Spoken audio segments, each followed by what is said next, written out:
Hi, welcome to the Judo for Jiu-Jitsu tape series. My name is Brian Jones, and I'm a purple belt in Jiu-Jitsu and a black belt in Judo. And what I'm putting together is a tape series that covers Judo takedowns as they apply to Brazilian Jiu-Jitsu competition. There's been a lot of emphasis on groundwork in Jiu-Jitsu, but very little on the stand-up game, which is a part of the game. So, although it's not emphasized as much as Judo, I think everybody that competes with the gi needs to learn enough Judo to be able to get the advantage. So when you're in a competition, when you hit the ground, you're up on points, okay, and you land in a good position.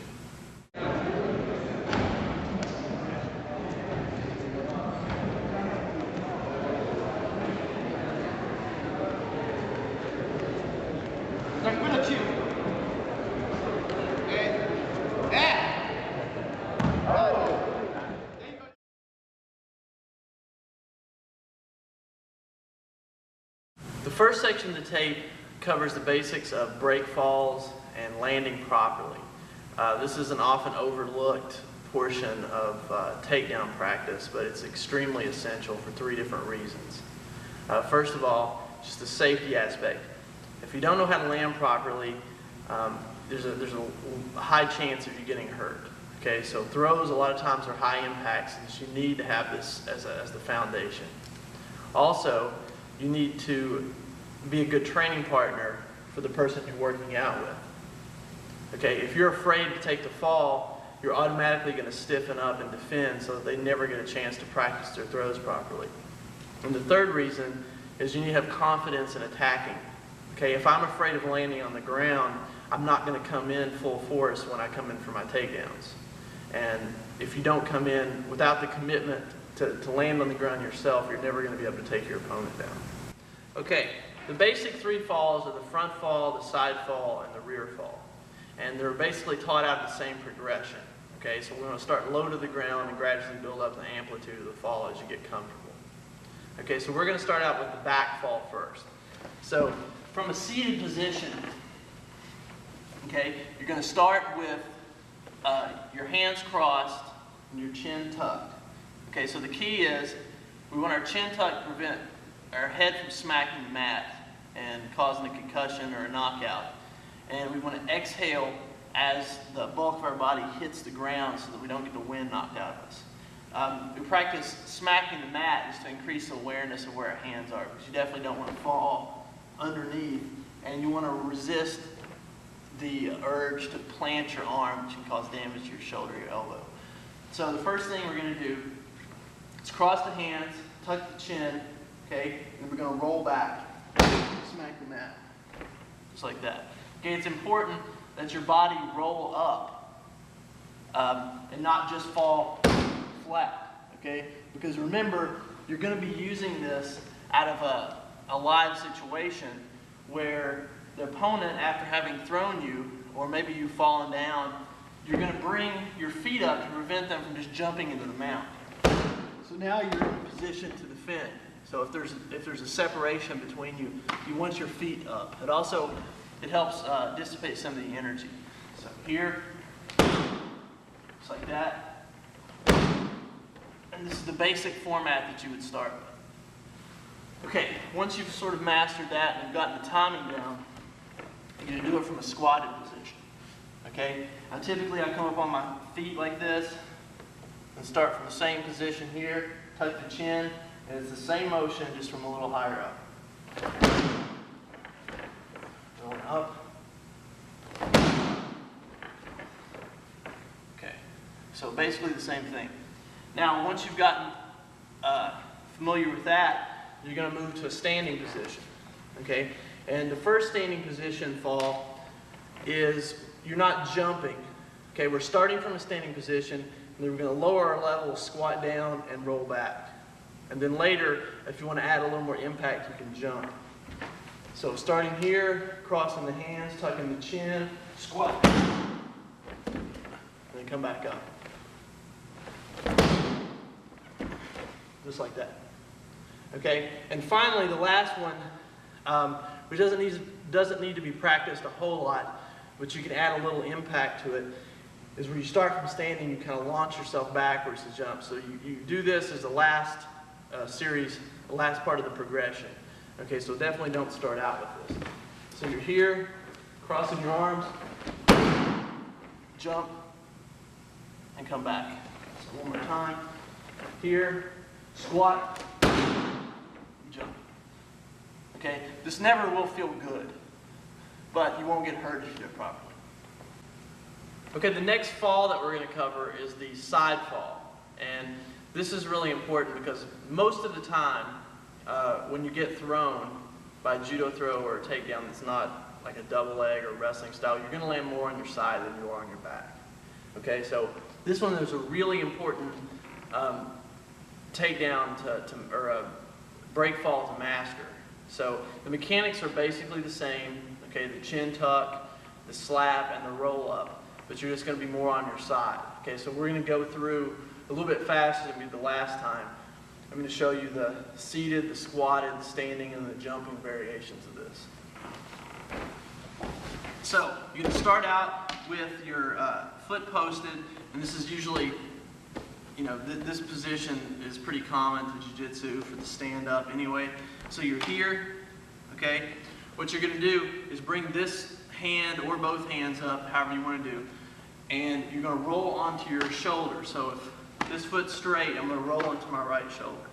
So I roll back, keep my chin tucked, and this hand comes over. Just like that. And again, I'm letting my legs roll up because I don't want to stay completely flat. This is bad because if I take a fall like this, then immediately somebody can jump over. So again, here, just like that. And on the other side, exactly the same thing. So here, just like that. Good. Okay, so squatted version, I'm going to start just like the other one, except this foot's going to be a little further forward. Okay, now when I fall, I'm going to shoot my right leg, since I'm falling on my right side, I'm going to shoot my right leg straight and then go back onto the shoulder. Again, this hand slaps. Up and just like that. One more time. Okay, I'll do it once on the other side. So left leg shoots straight, right leg or left hand smacks.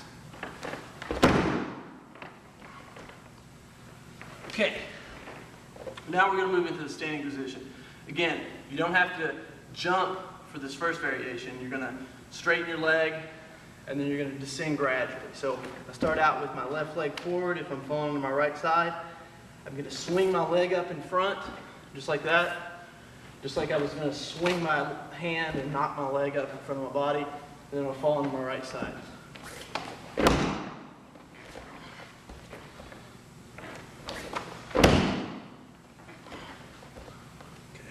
Left side, again, swing the left leg and the arm up, and smack. Make sure you tuck your chin and you exhale when you hit the ground to prevent, knockout or getting the wind knocked out of you. Okay, finally, the jumping variation. So all I'm going to do now is swing my leg up and I'm going to launch myself back just a little bit. So I'm here, coming off the ground, a little more impact. On the left side.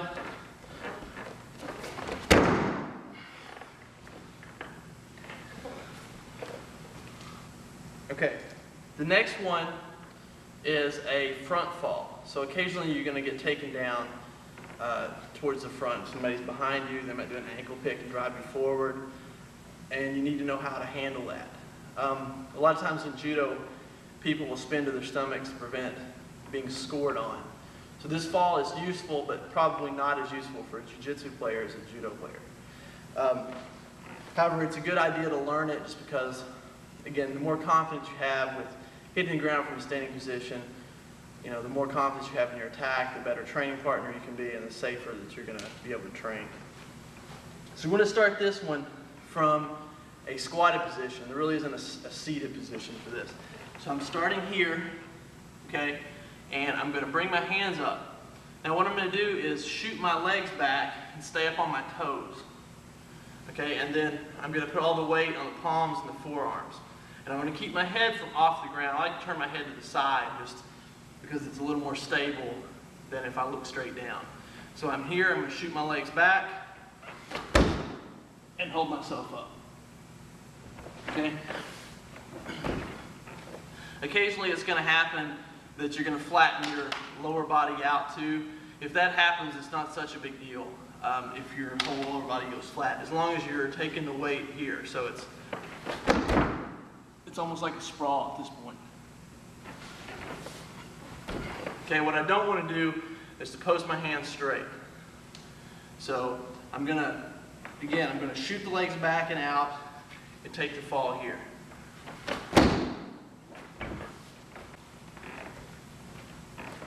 Okay, I'm going to go once from the side so you can see the same thing. Squatted, I'm going to shoot the legs back.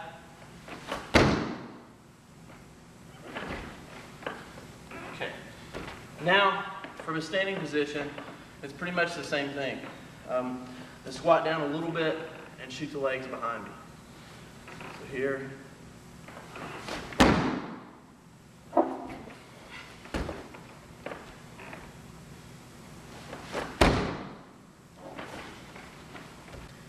Okay, the last thing, and this is part of break falling too. A lot of times jiu-jitsu classes will cover this, sometimes they won't. But this is just basic movements for rolling techniques. So whenever you hit the ground, it's a good idea to be able to roll if you have to. That takes some of the sting out of the fall. So what we're going to do is just cover the basics. We're not going to spend a whole lot of time on this, but I think this is something that should be incorporated in to warm-ups, just like the break falls. Okay, the first thing is a forward roll. I'm going to do it from a squatted position and then from a standing position. The squatted position is to get you used to it, and then the standing position is once you get comfortable with it. So I put 1 foot forward. What I'm going to do is I'm going to shoot my hand back, okay, as far as I can. And that's going to throw this shoulder forward. Okay, so I throw this back and I go down the blade of my hand and over the shoulder. And I'm going to land in the side fall position. So here, just like that. Okay, now if you want to roll all the way up, that's fine. Or if you want to flip over, and you can incorporate this and take a break fall. Okay, so with the break fall, here, just like that. So that way you're blending two different movements together. On the other side, here.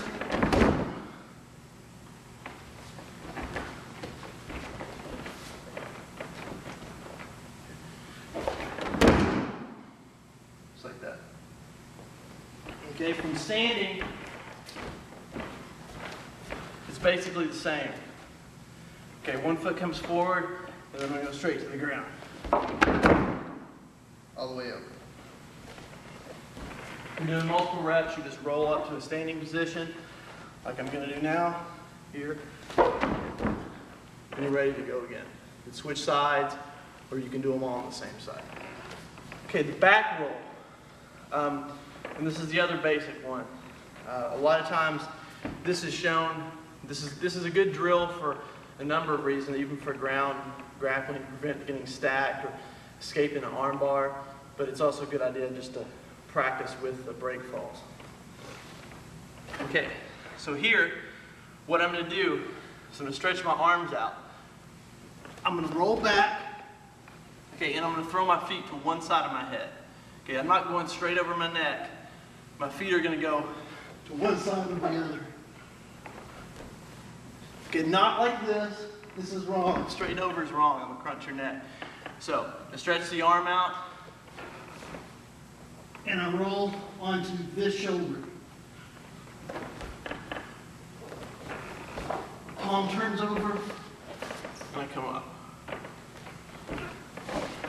Again, here, throw the feet over, rotate the arm, and then come up. Okay, if you want to practice a little more useful ground variation of this, then you're going to swing your back leg through so that you could maintain the guard if necessary.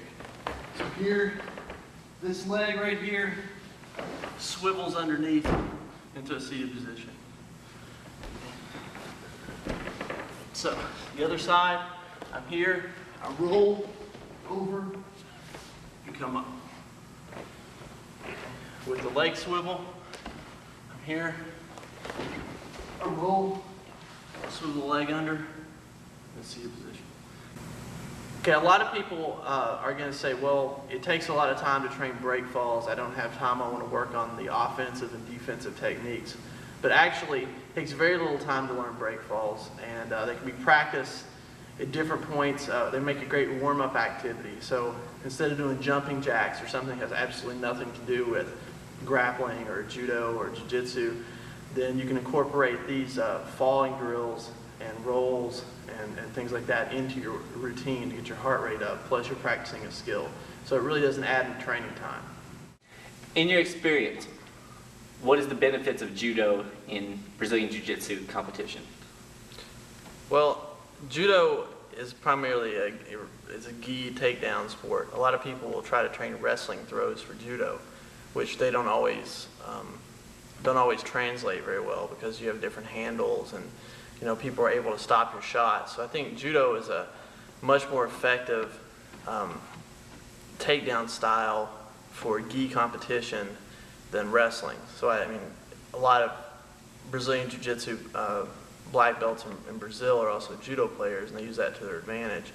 Because if you land on the ground with 2 points up, a lot of times you're going to win.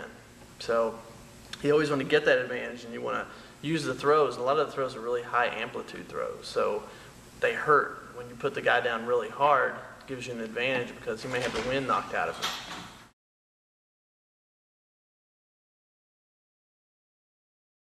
Okay, now we're going to cover the basics of gripping. This is often neglected, but you don't start out gripping your opponent in a match. Okay, so you have to make sure that you can get a proper grip, and if your opponent has a strong grip, you need to be able to break it, because gripping can make or break the takedowns.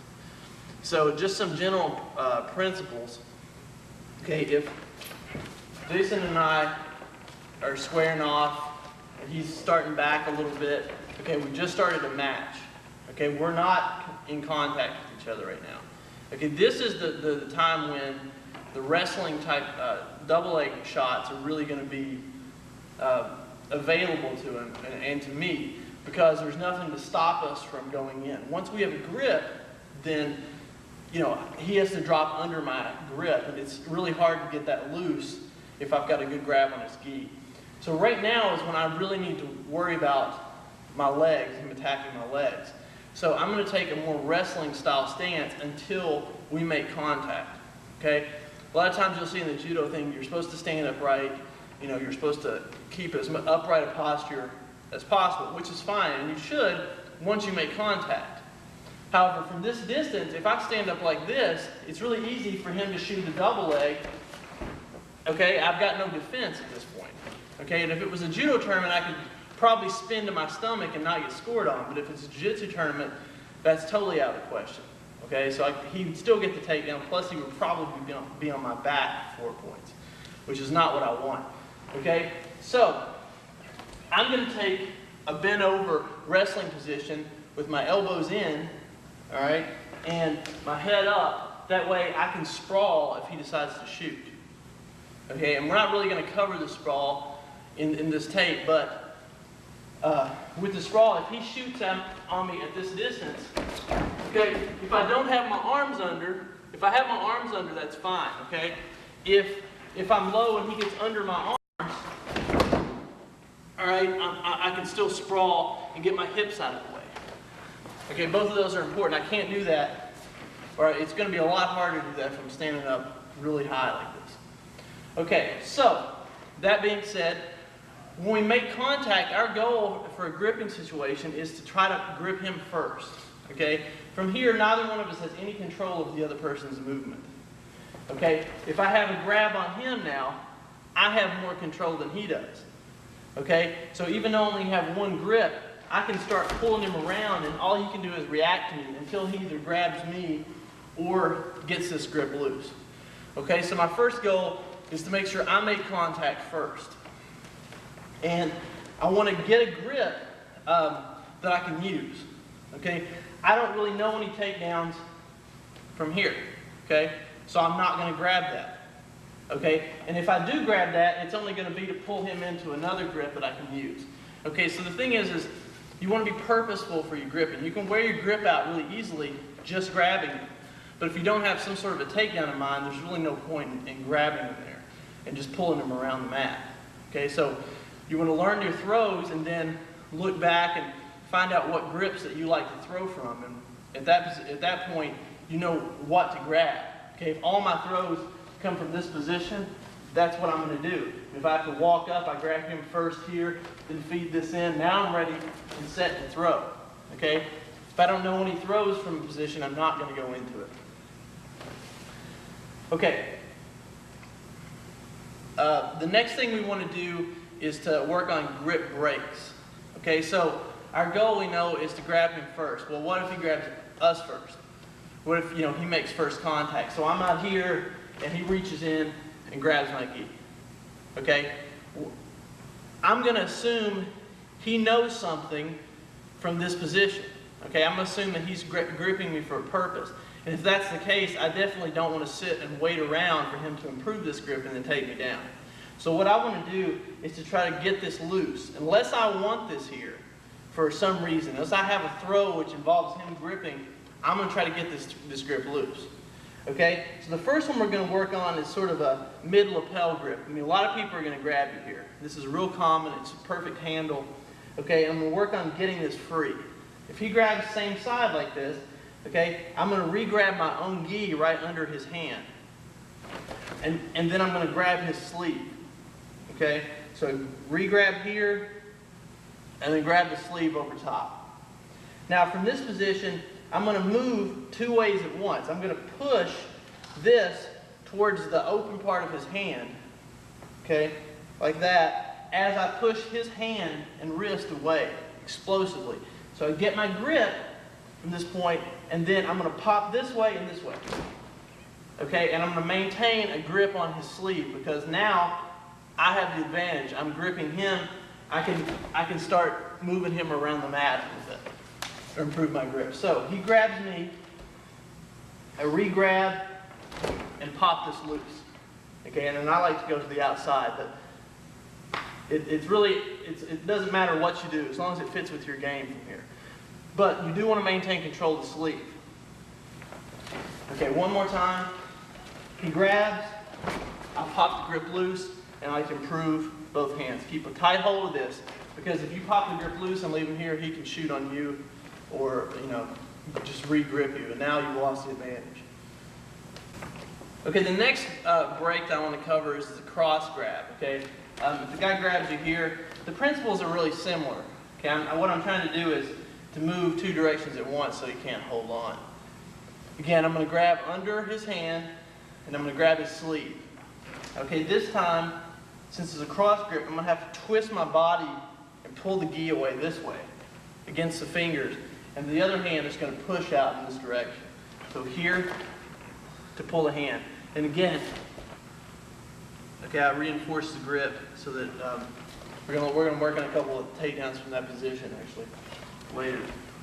So I'm here, okay, grab and grab, pop it loose, step away. So I'm twisting my whole body. It's not just an arm pull. So it's the arm, but it's also the torso and even the step to kind of twist back. And this pushes off in that direction. Okay? The next one I want to cover is against a grip if he grips a little lower. Okay? Now, with a little lower, I mean, you could still do the other one that we worked on, this kind of a twisting motion, but I think this one works a little better just because of the angle. So what I'm going to do is grab over top. So he grabs here, I grab his sleeve with both hands. Okay, now from this position, I'm going to pop my hips back like I'm trying to sprawl and simultaneously do like a tricep press down motion. If you've been done that exercise in the gym. So I'm going to punch my arms straight and pop my hips back at the same time. So I'm here, pop, and I've got the sleeve. Okay, so he grabs again, here, pop the hips back. And the reason I do this one against the lower, it doesn't work as well up here. It's still possible, but you've got a lot more push as you pop your hips back at this point. So one more time. Here, and maintain the sleeve grip. Okay, the next grip break that we're going to do is against a sleeve grip. You can use this from either side. I'll show you first when you grab this side. Okay, so what I'm going to do is we may be in a gripping situation here. He may have you gripped with the other hand. I'm going to break this grip loose by using my shin. Okay, so I'm going to push. I don't want to raise my shin up too high because if I'm up on one leg, very vulnerable to takedown. So I'm going to keep some downward pressure. He has grip on me, but he has to follow my hand. So I'm going to push it down. Then I'm going to pick this leg up and put my shin into his wrist. Strip that loose. And at that point, I've got an open side to attack. So he grabs here, I push this down, and I strip the grip loose. Okay, the key is to maintain your balance and not spin too long on one leg. Just long enough to pop it loose. So you can pick it up, push it forward. Okay, if he grabs the cross sleeve, you can do the same kind of move, you'll just use the other leg. Okay, so from here I push, I force this down, and I strip this loose. A lot of people are used to this from the ground, jiu-jitsu, but it works from standing as long as you don't put your weight on that one leg for too long. So you have to do it immediately. Okay, this next one works against a high collar grip, and this is a pretty common too. If he grabs high on me, okay, I don't have a whole lot of, I can't twist here very much. I can't pull out this way. So what I'm going to do is turn against his elbow to break this grip loose. So I'm going to grab over top. So I'm going to re-grab, and I can grab here, like grabbing his sleeve, grab over top, and now from this position, I'm going to bring my elbow down. Okay, hold on here. Bring my elbow down and turn it in so that I'm almost locking his arm in a Kimura type motion. So I'm here, down, and in. Okay, now that alone has weakened his grip and has set me up for, set him up for several takedowns that I can do. But I can use it to pop the grip completely loose. If I walk down and then I rip it off this way. And now I have, again, a grip on him. He's turned around. So I'm in good position. So again, he grabs high, I grab his sleeve and over top. All right, do this down and attack here. And now I can go into whatever else I want. Okay, the key to learning this is I can do this all day if he's standing there and letting me do this. Okay, I mean, there's no resistance. But the key is, to train all your movements with resistance, because the resisting partner. So you want your training to be alive in that sense that you don't have to do, we can just work this grip drill, okay, which is what we're going to do now. We're just going to take turns grabbing each other and breaking the grip loose. Okay, and later when you learn the throws, you can get it to where he grabs you, you break the grip loose, you move and you throw him and you get back up and do the same thing. Okay, so it's sort of a free-flowing drill. So we're going to start out, he's going to grab here, pop this loose, move it, I'm going to grab him.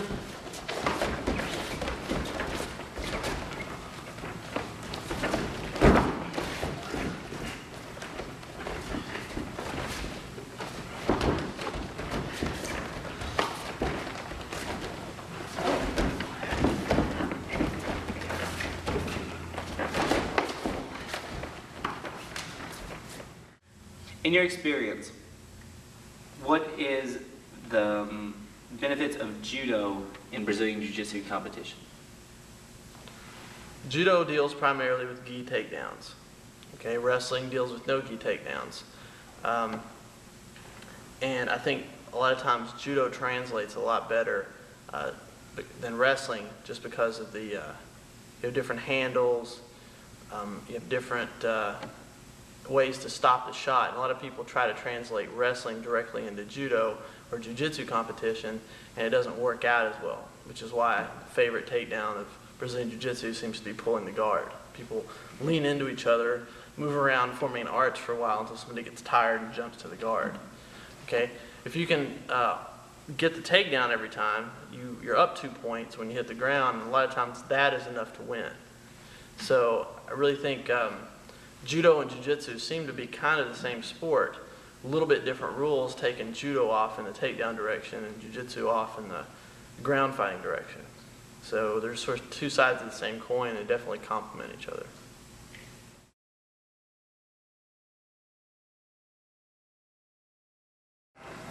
Okay, the first throw that we're going to work on is called the kouchigari in Japanese, and also it's minor inner reap or minor inner clip. That way if you want to look it up, it's a Japanese name. It's usually listed like that in all the judo books.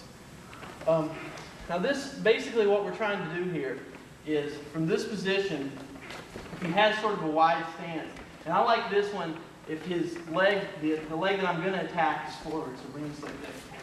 So here, and we're in this kind of stance, okay? This is when I would use this move. Okay, a lot of the throws just don't work if you're, it depends on what your opponent or your training partner is doing, or whether you can use the throw in question, okay? So your foot position is really the key, and the gripping. From this position, what I'm going to try to do is put all of his weight in the diagonal that way. Okay, and I'm going to do that. I'm going to use the standard grip right now. I'm going to twist him like so. Okay, so I want all of his weight on this foot. And I want him to almost be falling down in that direction. Okay, once I get that motion, then I'm going to step in with the back foot and clip with the bottom of my foot, pulling from the hip. Not from the knee. Okay, I want to pull from the hip and drive him in that direction, okay? So what it looks like is I turn, and then I clip, and then I come all the way down. Okay, I like to combine this with a guard pass straight into cross side. So this is the basic textbook form of kouchigari, okay? All right, so I'm going to twist him, and then I'm going to step and clip this part of the foot. The key is the direction is diagonal, it's not straight backwards. So here, and straight in. I like to hop over that leg again, so I can go straight into the cross-side position. Okay, so what I'm going to do is show a couple of variations on this. Like, how do you set this move up? It's one thing, this is the problem with a lot of the tapes, is they show you the takedown, and there's no indication of how you set it up. And if you think about this in terms of jiu-jitsu moves, you know, it's easy, the mechanics of the arm bar are easy. It's actually pulling it off on somebody that's where you get the sticking point. So what you have to do is to maneuver yourself and your opponent into a position where you can do the move. So we're going to work on a couple of setups, ways to get him to move so that I can attack. And some of these, they're all the same mechanics, but they're going to look a little bit different. Okay, the first one is a circular step motion. Okay, so I'm going to get him to take a step forward by pulling on his sleeve and by stepping back myself. And that's going to put him into this forward step position. Okay, and as he steps forward, or directly after he puts his weight down, I'm going to clip this foot and drive him towards the corner. Okay, so I'm just going to move him around a few times so that you can see the motion. I'm pulling here, okay, and I'm stepping back with this foot. Because now you see how that puts me in the position that I want.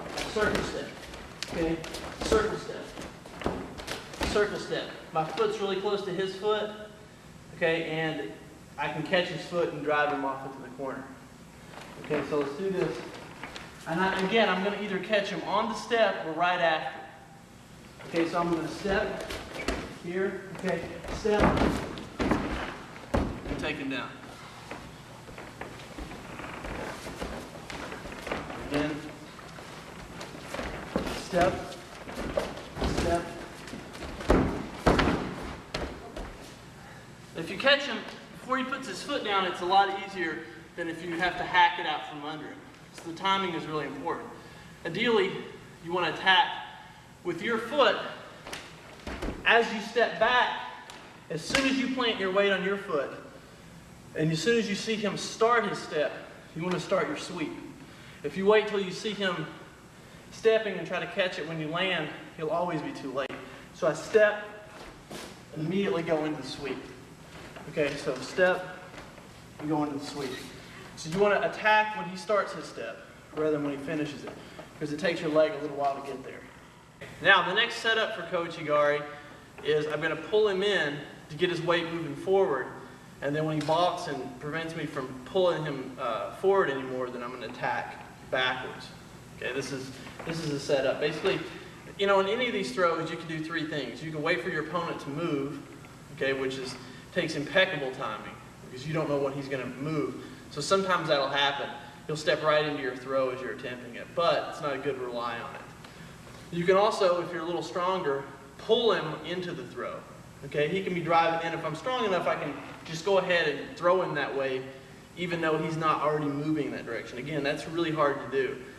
Ideally, what you want to do is to make a motion that causes him to move in a way that you can predict. Okay, most people, if you grab them and start just dragging them across the mat, even if they don't know what they're doing, they're going to suddenly start resisting. Okay, because he's assuming I'm going to do something forward, some sort of a forward motion. Okay, so if I'm here and I just start pulling him, he's going to get scared. He doesn't know what's coming, and at the very least, he's going to try to pull back. Okay, and that's what I want, and that's what I'm anticipating. Okay, because the throw is actually going this way, back into a diagonal, not this way. So when he pulls away, then he's playing right into my hands on this. Okay, so what you want to do is to set it up, because I know he's going to pull back. So I'm going to drag him for this drill. I'm going to drag him a couple of times, and then he's going to pull against me. As soon as I feel that pull against me, I'm going to switch directions and just dash into him to do the throw. Okay, so I'm going to go through it slow without throwing first. So I'm here, I pull really hard, okay? I pull really hard, and now he drops his weight and prevents me from pulling. At this point, I'm going to bring this foot up and take him off in that corner. Okay? So he has to come right off. I can't pull, let him start to defend, and then wait 3 seconds and do it, because then he'll shift his weight back. So it has to be immediate. Here we go. Okay, so I pull, and he starts to fight against me really hard. Now come in. That's better.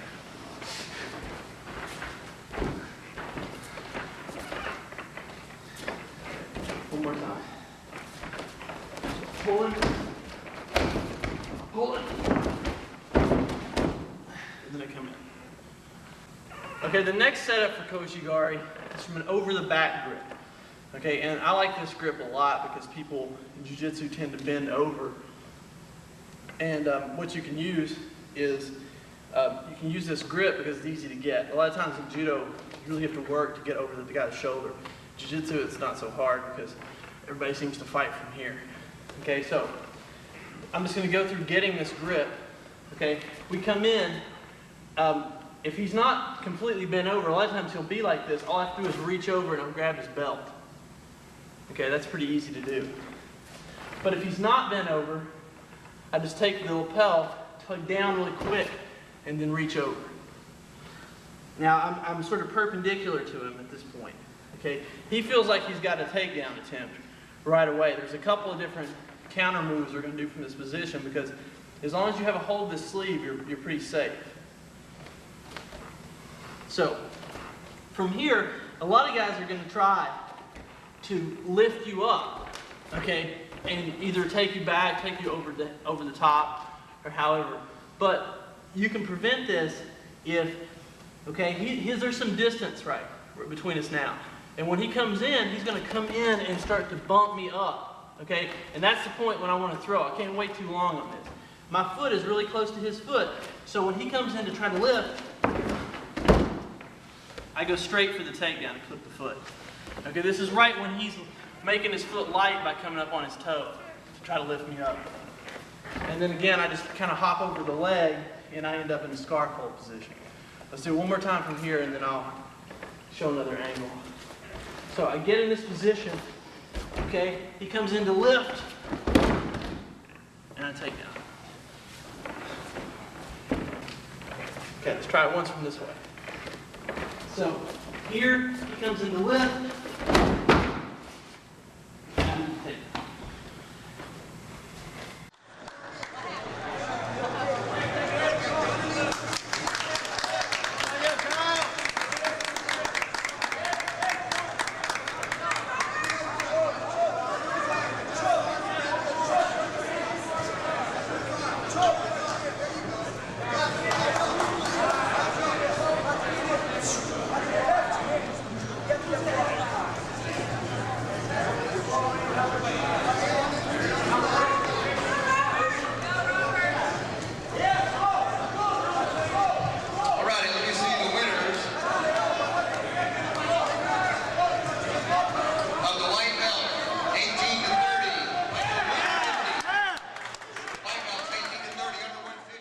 Okay, the next throw is called a kosoto gari, which is a minor outer reap.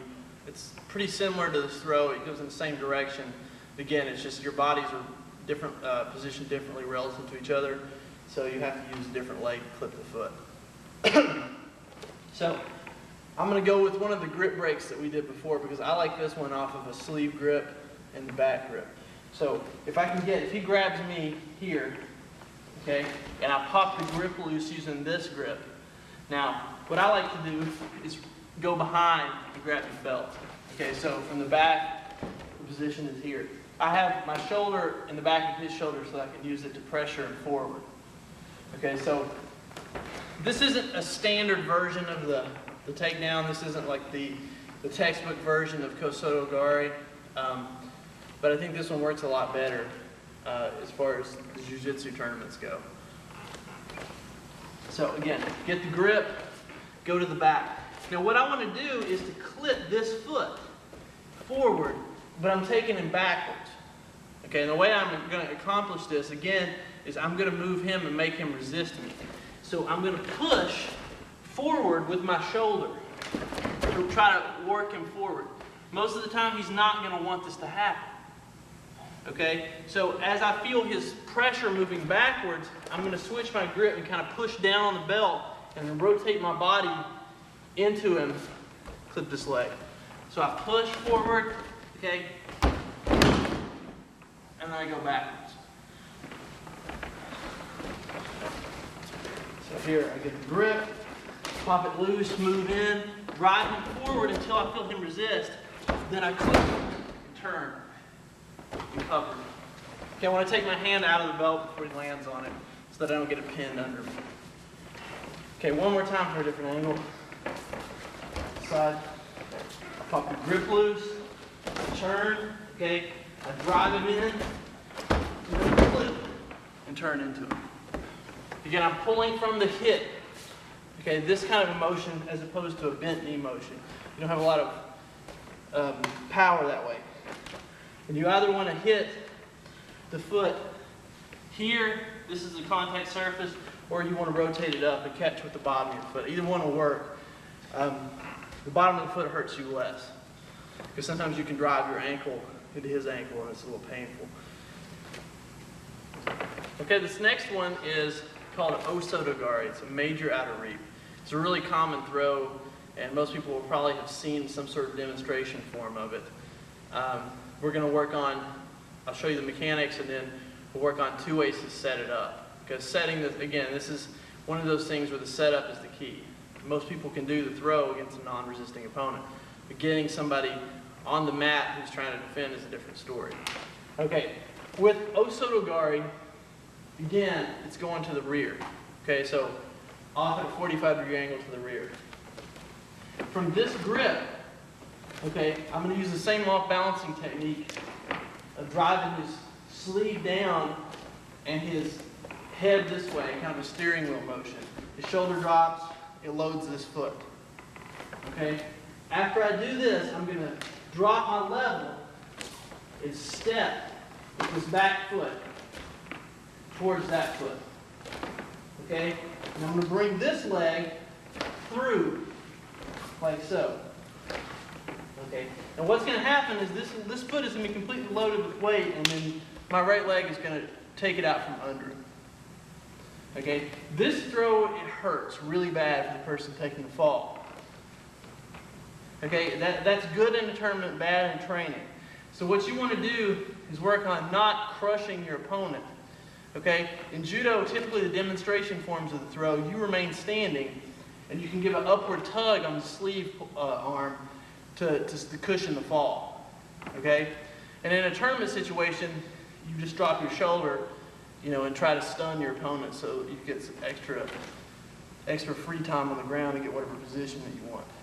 So here, in, okay, and I'm going to go ahead and do the throw, and I'm going to do the way that you should practice initially until you get used to this. Okay, here. Okay, notice I'm pulling up on the sleeve, give it a little tug right before he hits, and then he takes the fall. Okay, one more time. Here, drive in, step. Like so.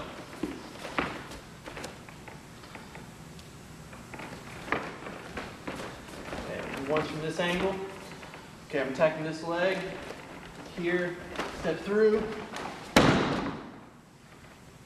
Okay, now we're going to do a sotogari from the circle step setup. This is the same setup that we used last time on Kouchigari, when I get them to step in a circle.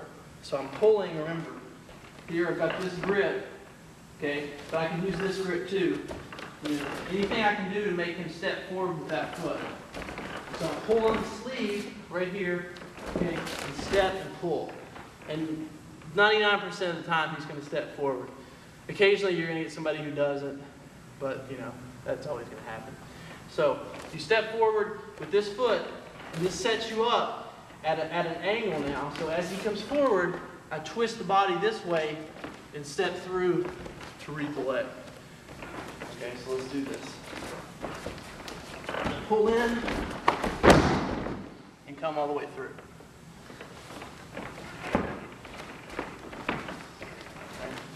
Again, step,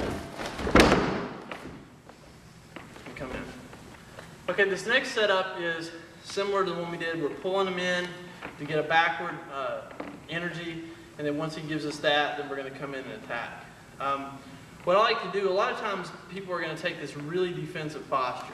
So he's going to grab me and bend over, kind of a horse stance position, and it's really hard. I mean, he's got a stiff arm going here. You know, he's going to block me off if I try to come in.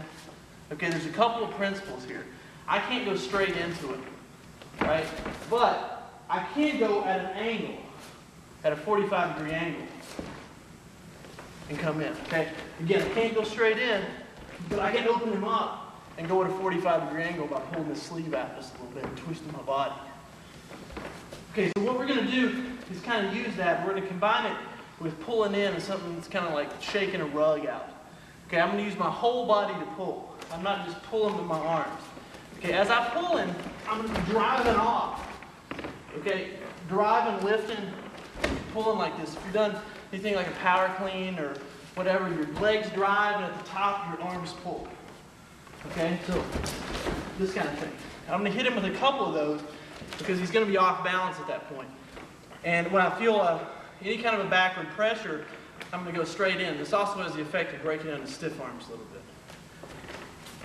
Okay, so from here, he's kind of stiff arm. He's sitting in sort of a horse stance. Okay, what I'm going to do is pull him in. And that's how I throw. So I get him coming forward, get him off balance, get him moving, and then I come in and attack with the throw. Here, okay, stiff arm me, right? I'm going to lift, pull, and then come all the way in. With those sotogari, it's really important to get this twist. I didn't mention this before, but I think this is a good point. If he just hit the stiff arm. Okay, what I want to do is kind of akin to throwing a cross. I'm twisting my body. And you can actually practice this as a drill. I come in, and I just punch him with my shoulder. Okay, that does two things. That gets the hip rotation element, which gets him off balance, but it also gets me used to making chest-to-chest contact, which is important for this throw. Okay, I don't want to try to throw him from arm's length away. What I want to do is slide in So then I'm here, and I get my chest all the way in, but it's a really sharp pop, and that would load him up onto that foot.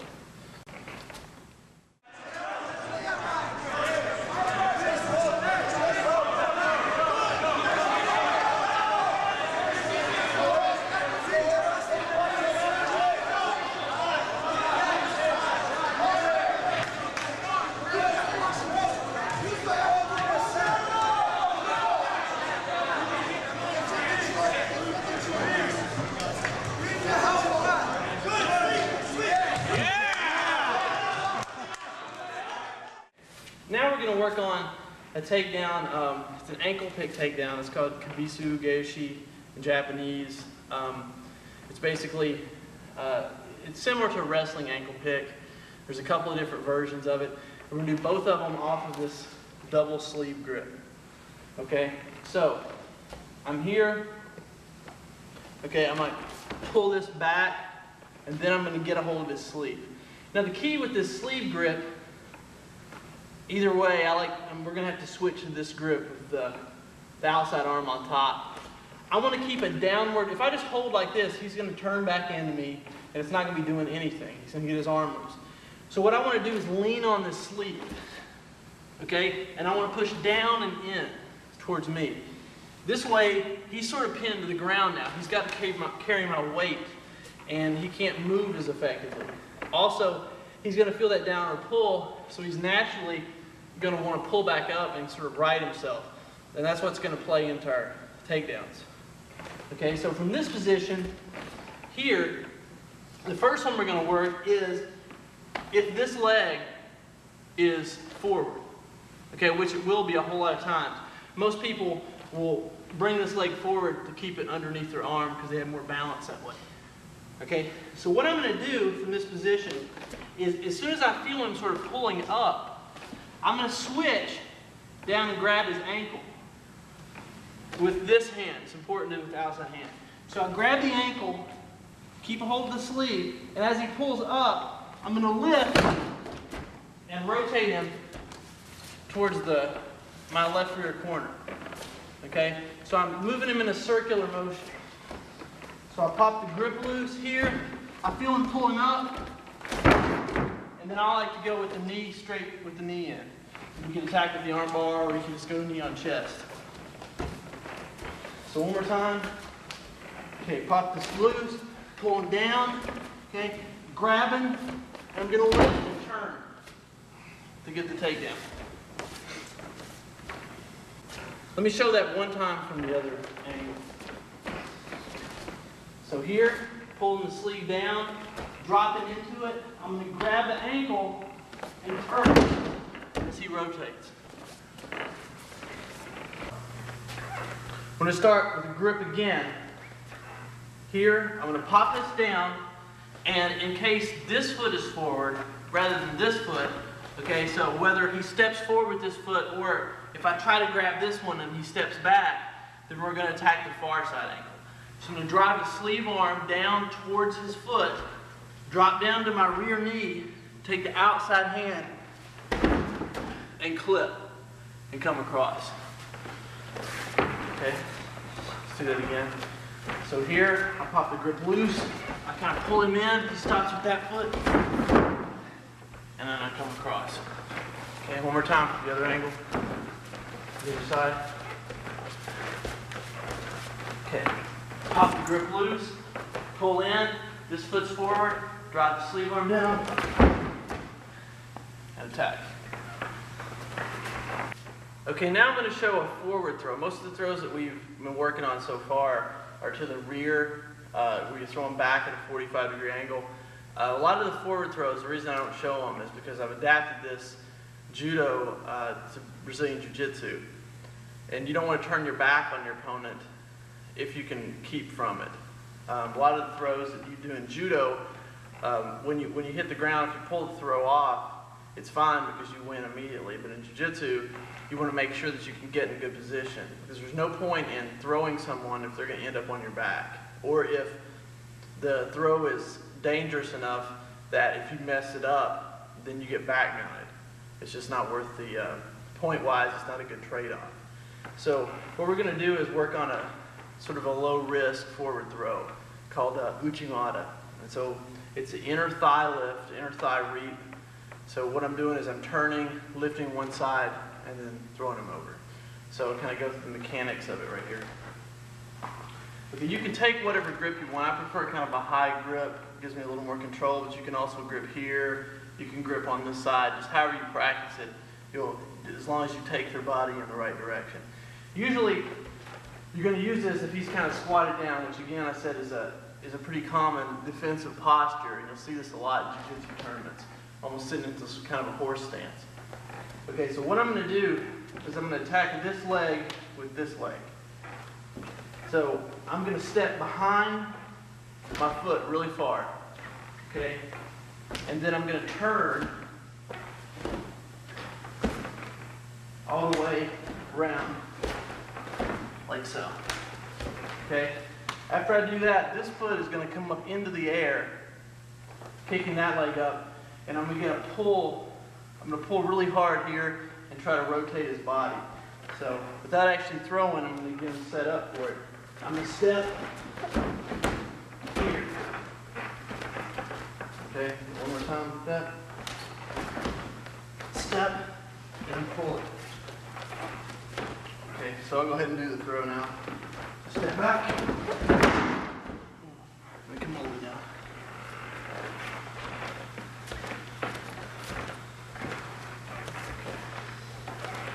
So one more time.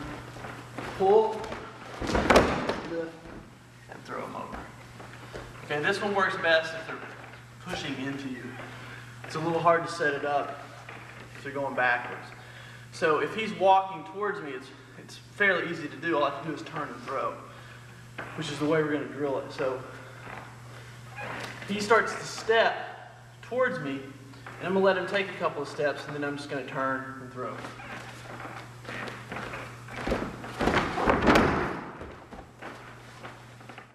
In your opinion, what do you think is the most overlooked aspect of takedowns and throws by most jiu-jitsu practitioners? Well, takedowns and throws, obviously you get points for the takedown or the throw. But the biggest thing is the fact that you get good position on the ground. Unless your favorite position is fighting from the guard, then a takedown is going to put you in a much better position because you're going to land and cross-side if you do the throw properly. You're also going to stun your opponent so that you can pass the guard rather easily if you do get stuck in the guard. So the key is it puts you up. It also intimidates your opponent. They're more likely to try to pull guard, and that's maybe a disadvantage to them in case of a tie. So you sort of have the upper hand. You also, by training takedowns, you're going to be a lot better off than most jiu-jitsu players because most players don't spend any time on takedowns. So you're definitely got the advantage.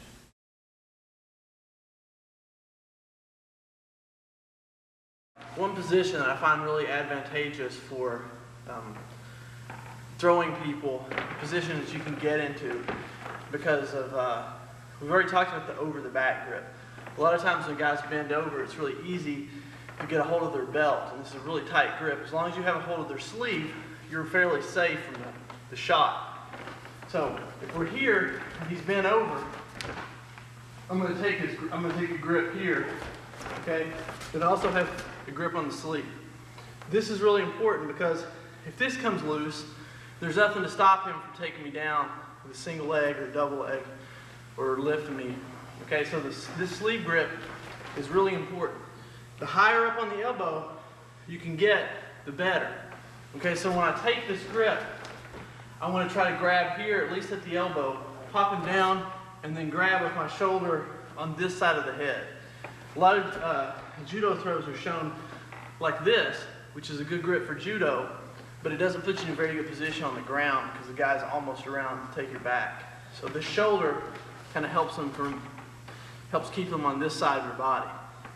Okay, so we're going to take this grip, and depending on what he does from here, we're going to have an opportunity for some different throws. Okay, so from here, probably one of the most common things that you'll see is the guy's going to try to attack because I'm standing sideways to him. Okay, I'm set up for throws, And if he's not really familiar with these throws, then he doesn't know what's in store for him. So he's going to probably try to grab a single leg with his outside hand. Okay? Now, this is fine with me. As long as I have this grip, he can't finish the single leg from here. Because all the single leg attacks are either going to have him pick this up or block this far knee as he comes across. So what I want to do is keep this in tight. So when he lifts the leg, I'm set up for the uchimata because I'm right here on the inner thigh. Okay? Or I'm set up for a clip into the outside. So either one of these, which is Harai Goshi. So we're going to see whichever one of these you do, it doesn't really matter. He's going to go over. So what's going to happen is he's going to pick my leg up and start to drive into me. Okay? Then I'm going to just pop my hips up and reap the leg, either the inside leg or the outside leg. Okay? So I get here, he starts to drive a little bit, and I go on over. All I'm doing from here is, he's got my leg, I'm twisting and pulling, hopping on the supporting leg. Okay, the outside leg is the same way. He gets this, he comes in, a little drive, I catch, and over he goes. Okay, from the other angle, this side. Okay, he drops down, he's got my leg, he's coming in. And there he is. Okay, also from this position, you can do a throw called sumageshi. It's a sacrifice throw where you're rolling the guy over. This is really similar to a lot of sweeps from butterfly guard, so if you're familiar with those, then this won't be that difficult to do. You're just doing it from standing position. Okay, so if I'm here, I'm going to put my foot, I'm going to hook it inside and kind of stick to his thigh. Okay, so this is good to help prevent, if he tries to lift me up a little bit, okay, I can try to hook this in. It kind of gives me a little bit of protection against the lift. Okay, but the key is, what I want to do is to drop my weight underneath and sort of swing under him as I kick him over my shoulder. So if I'm here, okay, I have this leg hooked. What I'm going to do is drop and then roll over my shoulder, kicking my foot straight. Again, it's the same. You might have seen this sweep from the butterfly guard. It's the same kind of thing. You're just doing it from standing. Okay, so let me go through this. All right, I put the inner thigh in, especially if he drives in at all. What I'm going to do is drop, roll him over, and cross him.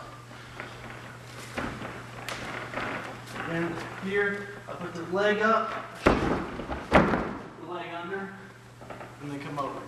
The leg that's shooting under can either go between his legs or to the outside of his leg, depending on how wide his stance is. So I can either shoot this one under here or out here. It just depends on where his feet are. So if his feet are wide, it's going to go between his legs. And if they're narrow, then you go outside. Okay, it's important to know the motion is not straight back, but at an angle. So I'm here, it's over your shoulder. So over the shoulder of the leg that you're using to kick. So one more time. I get in here, okay. He maybe starts to drive into me a little bit. I put the leg up, shoot up, and kick him over. How should one train their throws and takedowns, and what percentage of their training should concentrate on the standing aspect of grappling? I think the takedowns and throws, like anything else, should be trained alive so that you know, constant repetition against the non-resisting opponent isn't going to get you very far. So after the basic mechanics are learned, you need to do them from a moving position, do them from different grips, do them for different grip breaks against different energies with the opponent moving in, back, So you can drill that, and you also need to throw it against different body types, larger people, smaller people. But you can incorporate these throws. It doesn't take a long time. You only need a few takedowns. You need a few that you're really good with as opposed to a whole bunch that you can't do. So just pick a few that seem to fit and train those at the beginning of class. I'm a big fan of doing things in sequence. So you can show a grip breaking maneuver, a takedown that flows off of a specific grip. And from there, you can work different kinds of guard passes or different different techniques from the position that you land in. So you can show it as a part of a sequence. But I do think takedowns should be incorporated into every class. But again, as important as takedowns are, they're not as important as in judo. So the emphasis should still be on the ground game. So you can kind of look at a match and see, if you spend 15 or 20% of the match time on average in a standing position and the rest of the time on the ground, that's probably about how much time you should devote to training in class. So you just want to kind of analyze this, what you're doing and divvy up your time accordingly.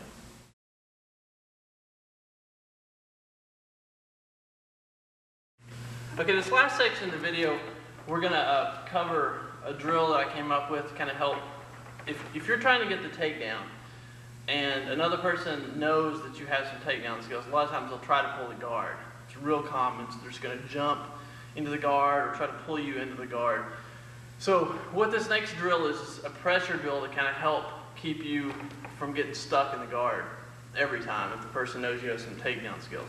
So basically, to jump to the guard, if he's going to jump up and grab me in the guard, go ahead. Here, okay? Or another common one, probably less effective, is where he just sort of sits down and pulls me in the guard. Okay? And you won't see too many people do that at a high level because you can sort of step around it. But either way, he's going to be launching himself into me or pulling me onto him and to get the guard. So what I need to do is to put a pressure on him so that he can't do it. All this pressure is going forward. He has to jump forward or pull me into him. So if I can create a forward pressure that keeps him off balance, it's going to make it really hard for him to pull. Okay, with that in mind, when I grab him, okay, I want to start putting a downward pressure on him with this gi, and I also want to pull him in towards me, like this. Okay, so it doesn't matter what grip I have, over the back grip. If we have the over the back grip, then obviously we're set up for some other things. But when I get this, immediately start to pull and drag him forward. So at that point, he may put both hands down, but the thing is he can't get his legs under himself to catch you in the guard. Okay, you can even do it from a double sleeve grip. He grabs me here. Okay, I pop this back. I'm immediately going to start dragging him in. This arm is blocking his guard pulling. Okay, now obviously I can't stay like this forever. So what I want to do is utilize his momentum going backwards to set up a takedown. So after I drag him in, he's going to be really trying to pull backwards, and that's when I'm going to hit him with something. Okay, and it can be any of the throws that we talked about, or you can even use like a double leg movement, pulling in here. He doesn't want this. Okay, so he's trying to get his sleeve up. When I feel that motion, I let it go, and then I can shoot. Okay, a single or a double. But the key is you're keeping him forward. So when you're doing this drill, have the person try to pull guard on you, and you keep a forward pressure. Just work it for a few steps, and then when you feel the motion, just do the takedown. Okay, so that's just a drill that can help you keep from getting stuck in the guard over time.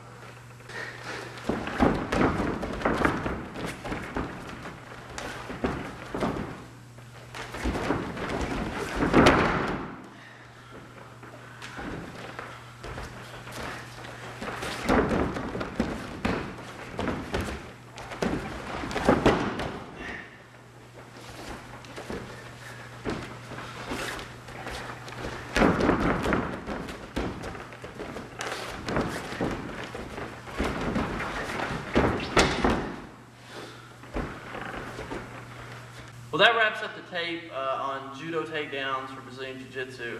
Obviously, there's a lot more judo takedowns than that. Okay, what I did with this is put in the ones that I found effective, that I've used in competition, and that are basically high gain, low risk throws. Okay, so the key is when choosing any takedown, got in before, make sure that you're not, if you botch the takedown, you're not going to get burned.